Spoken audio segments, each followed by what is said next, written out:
quitting social media can be your unfair advantage. So for me, it made learning the piano, building this physique, and making my first money online way easier. And it can do that for you too. To understand why quitting social media is such an unfair advantage, we first have to understand the 3 ways how social media is holding you back. So the first one is that social media or scrolling is making you feel unmotivated. And you probably heard it already, all this dopamine, fucked up dopamine, and all this stuff. But I just explain it very simply now so that you can really understand it. It's not really scientific, but for our purposes, it's okay. So dopamine is the thing in your brain that gives you motivation. Just this feeling, for example, before you want to scroll, this feeling, okay, I'm going to do it. That's dopamine. And if you go, for example, on TikTok, where the peak is really high from dopamine, so you're really motivated to do it, or you don't even can do something else than going on TikTok. That's a really high peak. And these high peaks feel good in the moment at first, but they lower your baseline. So the baseline is like when you do nothing, the dopamine that is free there.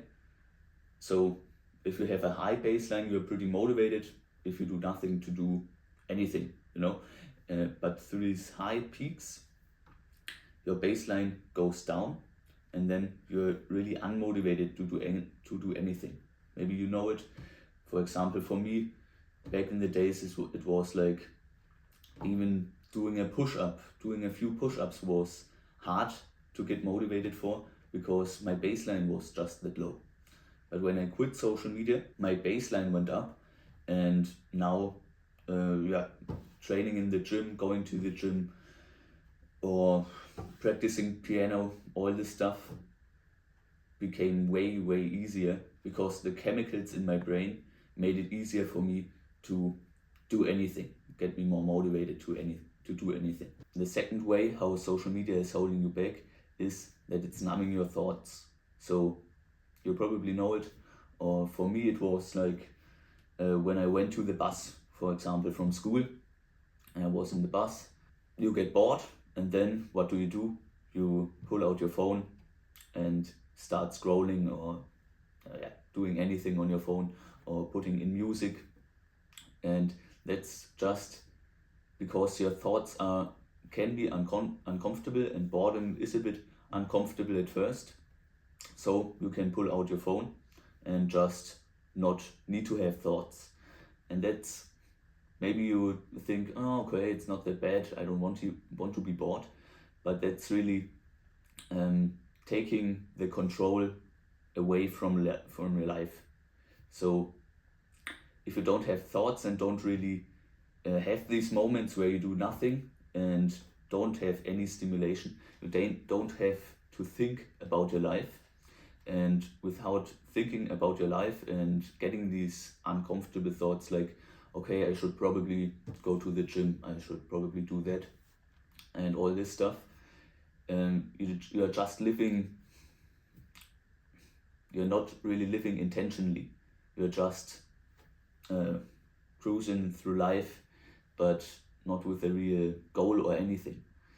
And that's also a big way social media is holding you back, probably. And the third way how social media is holding you back is that it's distracting you from real life. So if you didn't have any stimulation, you would have to live in real life and would have to do the right things. I mean, of course, you could just sit around or something, but even that's more productive than being in social media and so on and scrolling, because you're in reality. And if the reality is just you sitting around at home doing nothing, if you don't have stimulation, you start to notice, okay, it's a pretty shit life when I'm just sitting at home and doing nothing. It's hella boring, and not very nice. And then you start to change something. But if you always have this stimulation, I mean, it's from outside, it's the same. You sit at home alone doing nothing. But if you have stimulation, you can do that for years, because it feels a bit good for a short period of time. But if you don't have any stimulation, yeah, you notice, okay, it's pretty shit at home alone, just sitting around, and you start to change something. Maybe you start doing sports or going to the gym or start to work on any other goal. That's why social media is holding back so many people. And if you think about, yeah, maybe your class or the people you know, especially the young people, like 13 to 25, probably also it's a bigger range. But think about them and think about their social media consumption. I think for most people, it's unhealthy, and it brings their focus away from real life and the real things they want to achieve. These 3 ways how social media is holding you back are this huge handicap for our whole generation.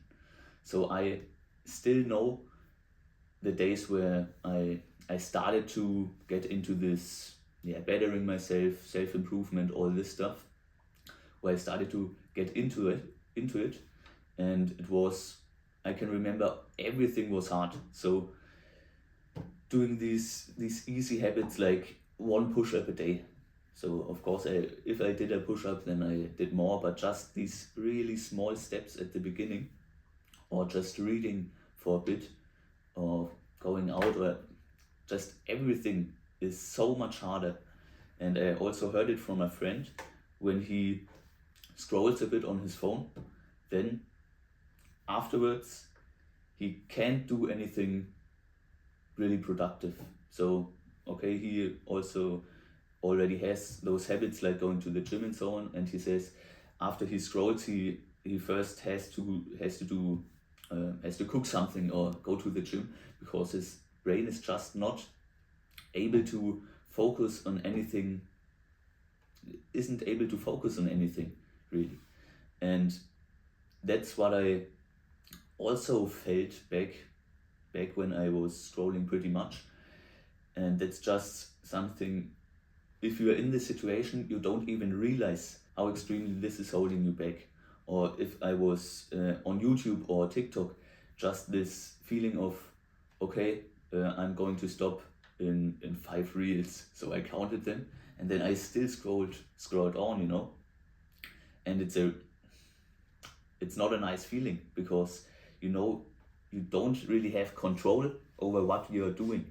And just quitting all this scrolling, or I mean, you don't even have to quit completely, but just reducing your scrolling to the minimum, to the absolute minimum, would really help you and give you control back over your life you don't even know you had.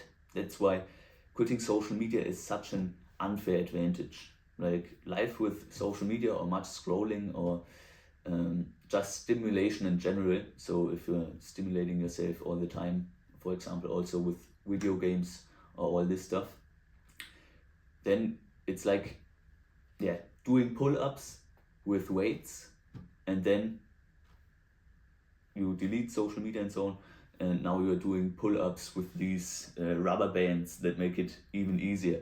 So it's a huge difference.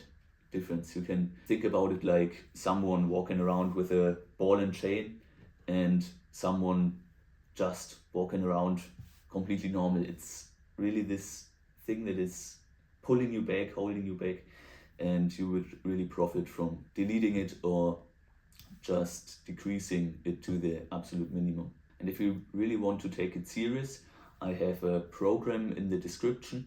You can look at it. It's a step-by-step plan where all these one-time actions and so on, all the stuff that instantly decreases your screen time, is put into one course, and also, of course, a system that decreases your screen time over time, so it's not that hard, because just quitting is just from 3 hours a day to 0.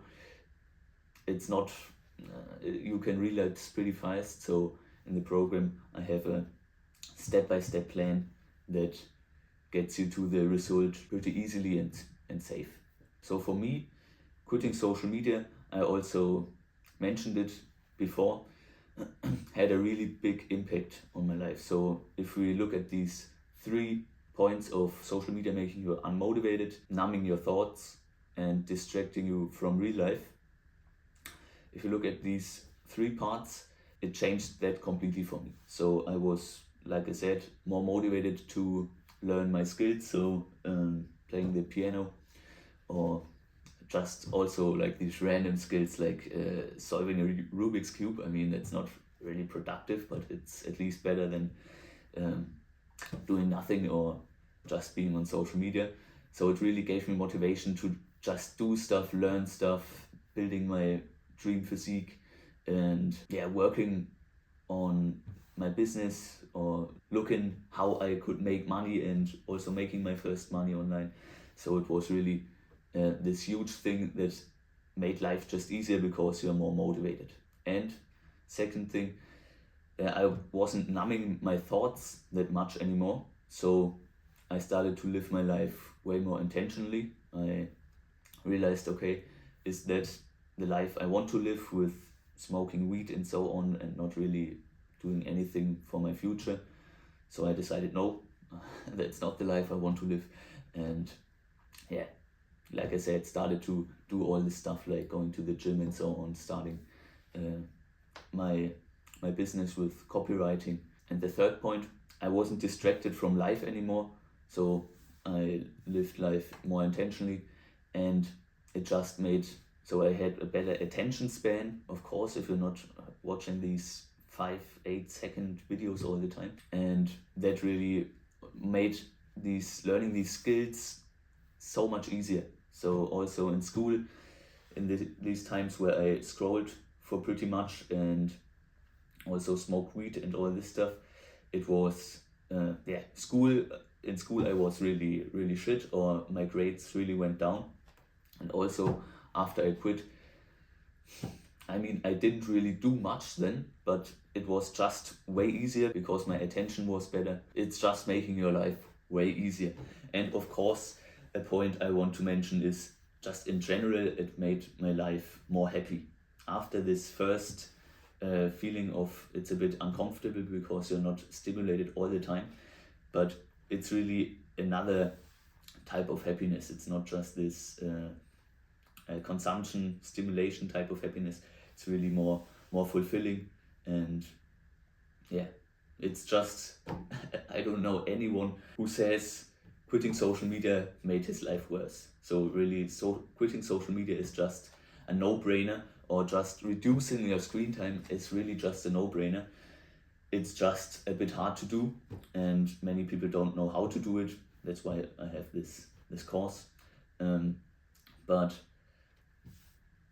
it's just a no-brainer. It makes everything in your life more fulfilling, makes you happier in general, and just makes life easier. All these parts like working on your goals, even having goals, learning stuff, it just makes everything easier. So that's really an unfair advantage and just a no-brainer to do. So I hope the video helped you. I hope you now understood why social media is holding you back so much, and how social media or quitting social media can give you a really unfair advantage and just make your life in general more happier and easier, and just in general better. So have a nice day.